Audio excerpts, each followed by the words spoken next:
3 कागज, 3 आग, एक साथ। टेडी समझ गया, यह इत्तेफाक नहीं था। सेठ मग प्रॉब्लम्स एक साथ। कल सुबह मिलना जरूरी है। रात भर हिसाब लगाया। तीनों समस्याओं का एक सा असर, नंबर तंग हो रहे थे। पर टेडी ने हार नहीं मानी। रास्ता होता है, ढूंढना पड़ता है। एक साथ नहीं, एक एक करके लड़ते हैं। बैंक मैनेजर के सामने एडवोकेट साहब ने एक एक कागज रखा। हर रुपए का हिसाब है और यह शिकायत झूठी थी। यह बैंकिंग फ्रॉड है। मैनेजर का चेहरा उतर गया। हाँ, लोन विभाग, फॉर्म भेज रहा हूं। ठीक है। कोई अनियमितता नहीं पाई गई। खाता अच्छी स्थिति में है। बैंक मैनेजर ने फॉर्म साइन किया। कोई एडियन और बाहर में रखा। पहले क्लाइंट से मिले, सच बताया। सेठ घाटे में चला रहा है, ये रेट असली नहीं है। जाना चाहते हो तो जाओ, पर जब रेट बढ़े मैं यहां रहूंगा। यह वफादारी का सवाल नहीं है, यह अस्तित्व का सवाल है। एक काम किया, उसे लिखा पर्सनल गाड़ी, पीछे लिखा यह नहीं दे सकता था। क्लाइंट ने पॉकेट में रख लिया। सेठ का नया पंप, बड़ा, चमकीला, रेट भी कम। टेडी ने गाड़ी धीमी करके देखा और आगे चला गया। अपने पंप पर पहुंचा। यह मेरा है, यह चलेगा। रेट नहीं काटेंगे, हम क्वालिटी, सफाई और पर्सनल सर्विस देंगे। ये देखो लॉयल्टी कार्ड, 10 स्टैम्प पर 1 लीटर फ्री। सेठ का पंप सस्ता है, हमारे पंप पर रिश्ता है। एक और धोखा। पंप अटेंडेंट सेठ ने लिया था को डीजल सप्लायर का नंबर, रेगुलर कस्टमर की लिस्ट।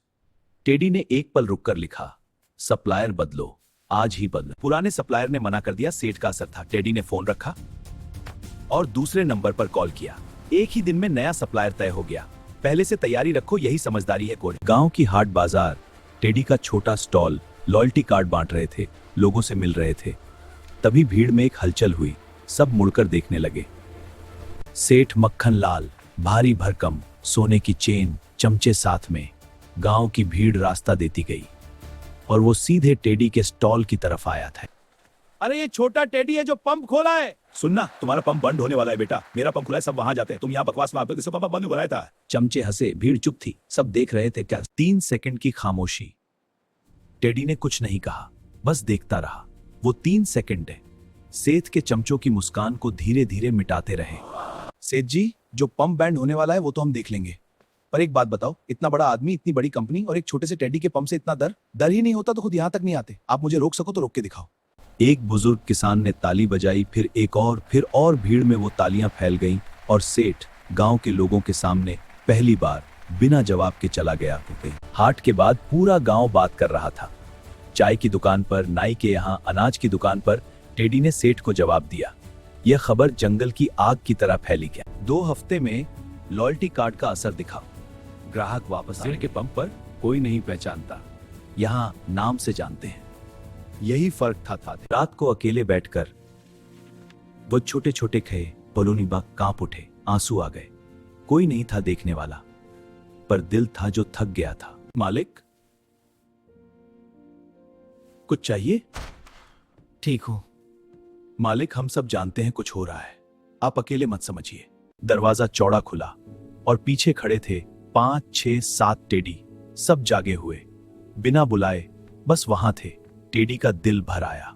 मालिक, हमने आपस में बात की है, हम सब 1 महीने की सैलरी नहीं लेंगे जब तक ये वक्त निकल जाए। जो पैसा बचेगा, हाँ मालिक, तमाम खान ले लो, हम सीनियर काम है। हाँ, सबने हाँ में सिर हिलाया। टेडी ने कहा, तनख्वाह मत छोड़ो, पर जो तुमने किया वो तनख्वाह से बड़ा है। और पहली बार टेडी ने अपनी टीम को गले लगाया। आंसू थे, पर वो खुशी के थे। मेरी टीम ने जो किया वो सब कुछ है जो एक लीडर चाहता है। तेरी टीम ने जो किया वो हर लीडर का सपना होता है।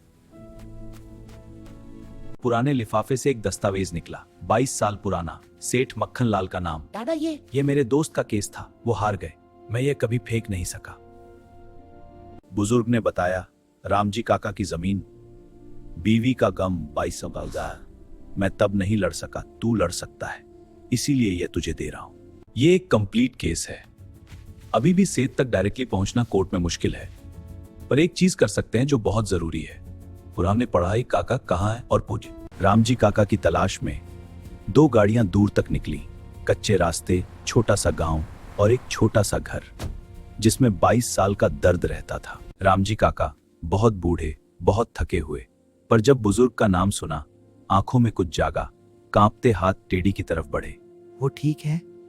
रामजी काका ने सुनाया, जमीन, अदालत, बिका हुआ जज, बीवी का जाना, दशकों का शहर जाना। एक बार और हिम्मत चाहिए काका। रामजी काका अंदर गए, पुरानी अलमारी, पुराना फोल्डर, बाहर आए, कागज रखे। मैंने कभी नहीं फेंका, सोचा था एक दिन कोई आएगा जो सुनेगा। टेडी की आंखें भर आईं। टेडी ने रामजी काका का हाथ थामा। बस एक बार सच बोलना है, एक ईमानदार जज के सामने। ठीक है बेटा, एक बार और होली। गांव की पंचायत बैठी, सरपंच ने बुलाई थी। टेडी चुपचाप आया। सेठ धूमधाम से आया। गांव देख रहा था और सुन रहा था। सेठ ने पंचायत में जोर से बोला, वही पुराने झूठे आरोप, आत्मविश्वास से चमचे साथ में। कुछ लोग डरे डरे से थे। सेठ ने टेडी को देखा, जैसे जीत पक्की हो जाए। टेडी खड़ा हुआ, शांति से। 3 सरकारी कागज मेज पर रखे, फिर रुका। एक और चीज है। और एडवोकेट साहब ने रखा रामजी काका की चिट्ठी। सरपंच ने रामजी काका की चिट्ठी पढ़ी। 22 साल पुरानी कहानी। गांव के बुजुर्ग पहचानते थे उस नाम को। और सेठ का चेहरा पहली बार बदला। पंचायत में सेठ की तरफ बैठे 2 आदमी उठे और चुपचाप टेडी की तरफ आकर बैठ गए। एक शब्द नहीं बोले, बस यही काफी था। गांव ने अपना फैसला सुना दिया। सरपंच ने खड़े, यह गांव है सेठ जी, यहां सच का वजन होता है। और पंचायत खत्म हुई। सेठ के मुंह से शब्द नहीं निकले। बैंकिंग ओम्बड्समैन के दफ्तर में सेठ के खिलाफ बैंकिंग फ्रॉड की शिकायत दर्ज हुई। रेफरेंस नंबर मिला, मोहर लगी। अब लड़ाई सिर्फ बचाव की नहीं थी, आगे बढ़ने की थी। 3 महीने बाद वो क्लाइंट वापस आया। सेठ ने रेट बढ़ा दिए, 2 बार देरी हुई। टेडी ने कार्ड देखा और बोला, रेट वही, सर्विस बेहतर, आ जाओ। बस इतना। रात को नोटबुक में कोल्ड स्टोरेज का पूरा नक्शा बना है। गांव के किसानों की सब्जी फल बचाना, जो सेठ ने कभी नहीं सोचा था। यही मेरी ताकत है, गांव के साथ है। तूफान आया पर टेडी झुका नहीं। अब सब कुछ फिर से चल रहा था और एक नया सपना नोटबुक में लिखा जा रहा था। Cold storage phase 1। हाँ बोलिए एडवोकेट साहब। टेडी, सेठ ने एक और काम किया है, अभी पता चला। उसने जेसीबी टेंडर ब्लॉक करा दिया। तुम्हारे कागज में गलती दिखाई गई है जो थी नहीं। क्या अब वक्त आ गया है? जेसीबी टेंडर का क्या होगा? क्या ईमानदार जज मिलेगा? रामजी काका की गवाही काम आएगी? और सेठ मक्खन लाल के लिए पार्ट 11 जरूर देखें। लाइक करें, सब्सक्राइब करें, बेल आइकॉन दबाएं।